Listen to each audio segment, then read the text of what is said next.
O baga, ito yung pinaka nanay, ito yung pinaka tatay. Ayan. Dito na naman tayo para another one vlog. Ngayon, ang pinagkaiba dito guys, ang dito sa Sakura.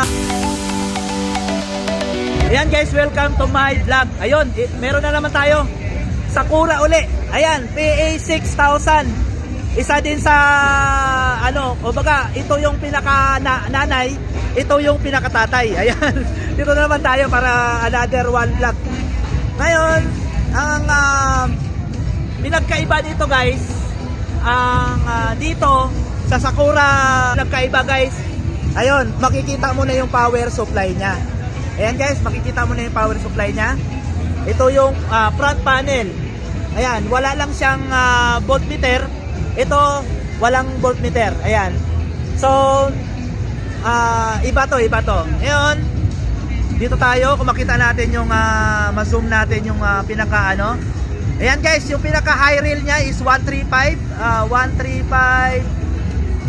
9045. Ayan, 135, 9045. Yan ang pinaka 3 tire supply niya guys. 135 yung pinaka high rail. Yan. Ito, malaki din. Malaki oh. Ang laki ng supply. Ayan. Ayan oh. Laki. Tapos guys, doon tayo sa dumako tayo dito sa kapasitor na ginamit.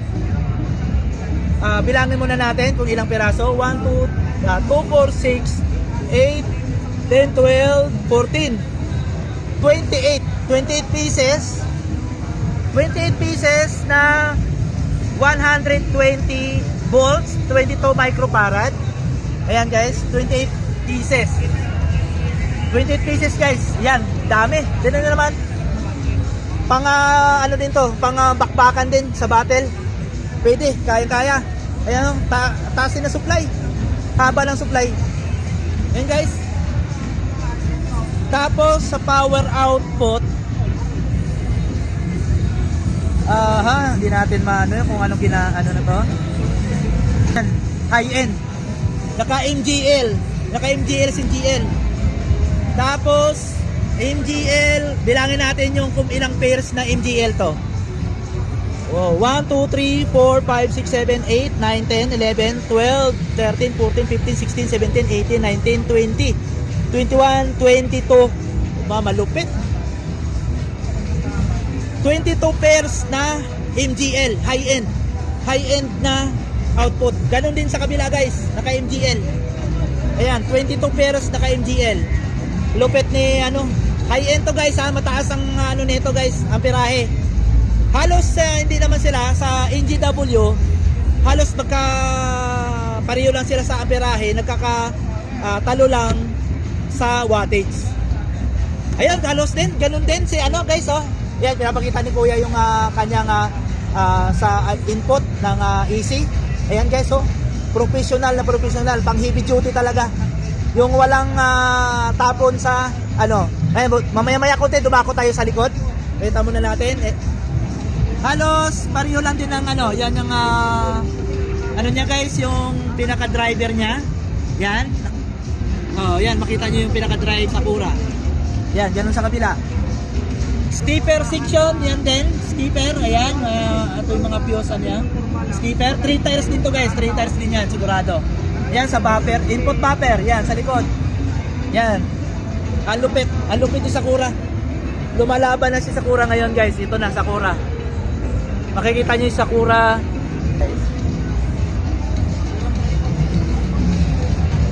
Ngayon, punta nga muna tayo sa likod para sa sa back panel niya guys. Sa back panel tayo.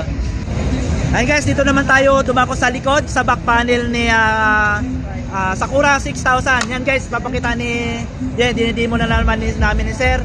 Yung kanyang guys oh, napaka solid. Halos kapareho din nung 8000. Male and female na. Yan, para safety yung nito guys, para hindi magkakaproblema yung amp pag halimbawa na naglo-low voltage or magsushort yung saksakan. Ayan guys, ito yung pinaka the best. Okay na, hindi to ginagawa pa lang iba. Ayan, si Crown Iba din yun. Hindi natin napakita pala. Ayan, tapos, dito naman tayo sa kanyang input at saka output. Ganon din, the same doon sa 8.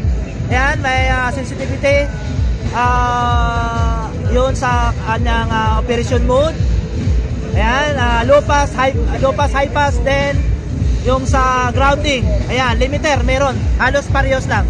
Ayan, naka-dividing post din. Ayan, ito yung sa speak on niya. Ayan, guys.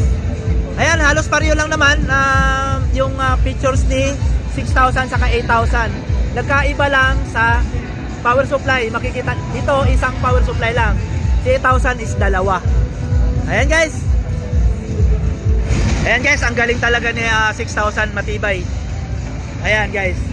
So, nakita nyo na yung features ni sa Canyon. Abangan na lang natin din yung sound check nito, guys. Wala pa tayong sound check nito. Sana may mag-demo nito, maano natin yung pwersa ni 6,000 P6000. Ayan, guys, bago magtapos, promote muna ako ng YouTube channel namin, 6day in Soundworks. Ayan. Then sa YouTube, then sa paki-like and share and paki-subscribe din kami, 6day in Soundworks. Then sa Facebook, may main profile ako, Mari Indayala. Ayan. Paki-like and share and paki-follow din ako. Salamat!